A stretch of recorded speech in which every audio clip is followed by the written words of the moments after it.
जय भीम।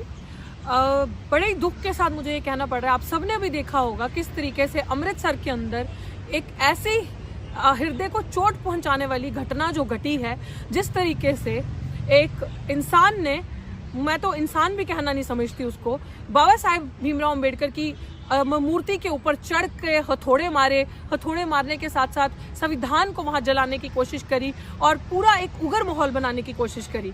मैं सबको ये चीज बताना चाहती हूँ और मैं सरकारों को भी और आम जनता के बीच में भी ये बात लाना चाहती हूँ, और मुझे लगता है कि सबको पता है कि ये पंजाब को जलाने की कोशिश की जा रही है। ये पंजाब के अंदर किस तरीके से भेदभाव, किस तरीके से सिख वर्सेस एक अदर कम्युनिटी, सिख वर्सेस दलित किया जाए, किस तरीके से जो पंथ, जो गुरु ग्रंथ साहिब है, जो सिखी धर्म है, जो सबको एक लेकर चलता है, जो समानता की बात करता है, जो 10वें पातशाह, जो गुरु गोबिंद सिंह जी ने खालसा फौज बनाई थी, सब गरीबों को हक अधिकार दिए थे, सब गरीबों को मान सम्मान दे के, पंच प्यारे बना के, पंथ को ऊपर उठा के एक किया था, जाति विवाद को खत्म करके किया था। सरकारें जो हर बार करती हैं, एजेंसीज जो हर काम करती हैं, हर जगह पे अपनी सरकार बनाने के लिए divide and rule, division create करके, नफरत क्रिएट करके अपनी, क्योंकि आने वाले टाइम पे चुनाव आ रहे हैं और उनको चुनाव दिख रहे हैं कि किस तरीके से पंजाब को तोड़ा जाए, क्योंकि पंजाब और खास करके सिख जो है, जब भी कोई बात होती है पंथ की या जब भी कोई कम्युनिटी की बात आती है तो सब एक हो जाते हैं। इस तरीके से एक डिवीजन क्रिएट करने की कोशिश की जा रही है, लोगों के अंदर ये एक नफरत पैदा करने की कोशिश की जा रही है। और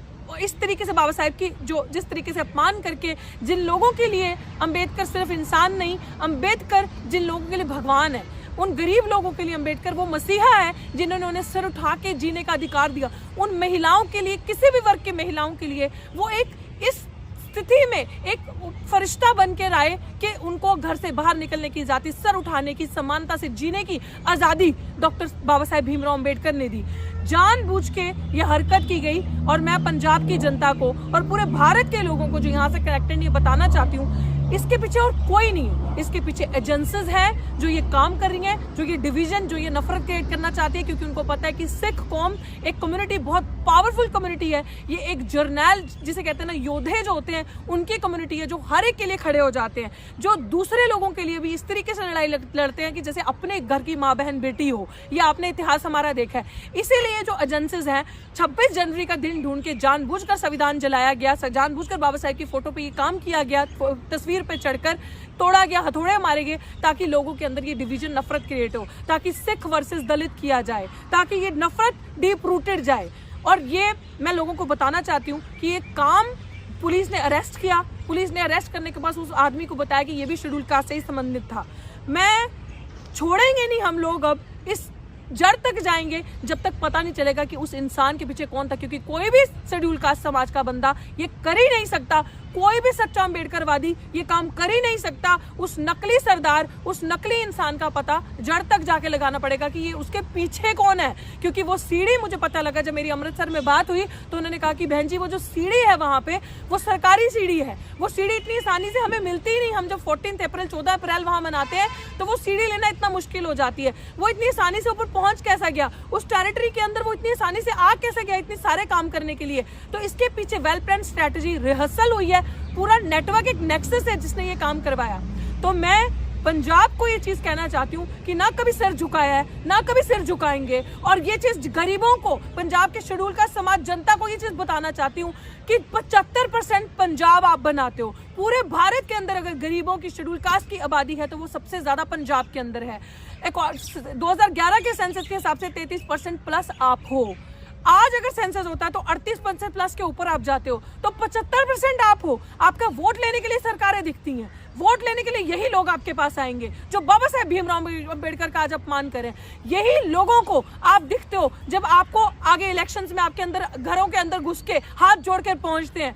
प्लीज सतर्क हो जाओ। ये एजेंसीज आपके अंदर जानबूझ के एक डिवीजन क्रिएट करने की कोशिश कर रही हैं। आपको इनको पकड़ के इनको एक्सपोज करना पड़ेगा, इनकी चाल नहीं सक्सेसफुल होने देनी। ये लोग चाहते हैं हमारे अंदर नफरत पैदा हो, लेकिन गरीबों को आप सिख धर्म से कभी अलग नहीं कर सकते।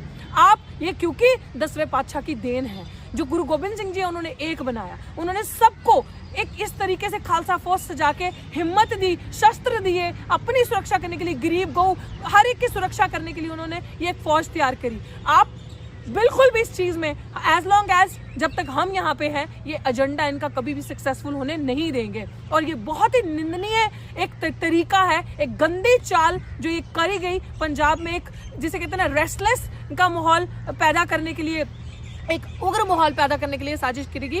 लेकिन मैं समाज को कहती हूँ कि बहुत सूझबूझ तरीके से इसकी तह तक जाना है और इस लड़ाई को लड़ना है, इसको ऐसे ही नहीं छोड़ना। इसके पीछे कौन है उनको एक्सपोज करना है। और आप सबको पता है इनके पीछे वही मनु है, इनके पीछे वही गंदे लोग हैं जो एजेंसीज के हैं, जो हर टाइम 26 जनवरी को संविधान जलाते हैं, जो 26 जनवरी के दिन काले झंडे दिखाते हैं, जो 26 जनवरी के दिन इस तरीके की हरकतें करते हैं। फिर डोंट गो, अगर आपको इतनी नफरत है तो चले जाइए भारत छोड़ के। अगर आपको इतनी नफरत है तो इस तरीके से आप जो उग्र माहौल पैदा करते हैं, आप आसपास के लोगों के अंदर एक नफरत पैदा करते हैं, तो अपने बच्चों को फिर संविधान के तहत जाकर मत अप्लाई किया कीजिए, मत चुनाव लड़ाइए उनको, मत फिर संविधान के दायरे में आके आप उनकी बेल्स जब अप्लाई करते हैं तब आप कोर्ट के अंदर जाते हैं, अपने बच्चों को वकील बनाते हैं, अपने बच्चों को इसी जगहों पे आप नौकरियां करवाते हैं। डोंट डू दैट ना देन।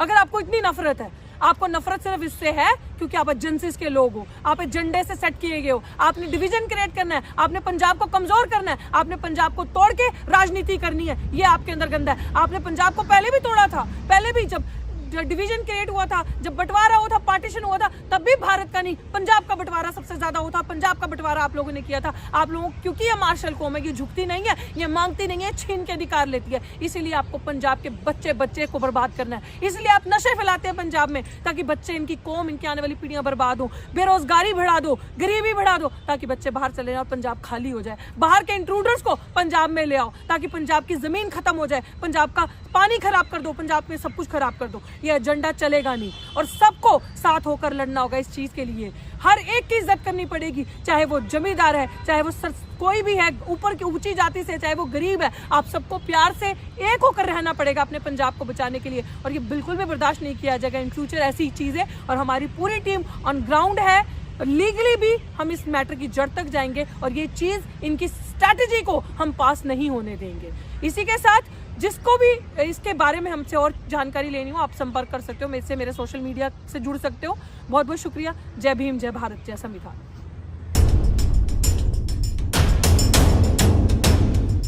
याद करो वह दिन जब मंदिर प्रवेश के समय हमारे साथ जो हुआ था।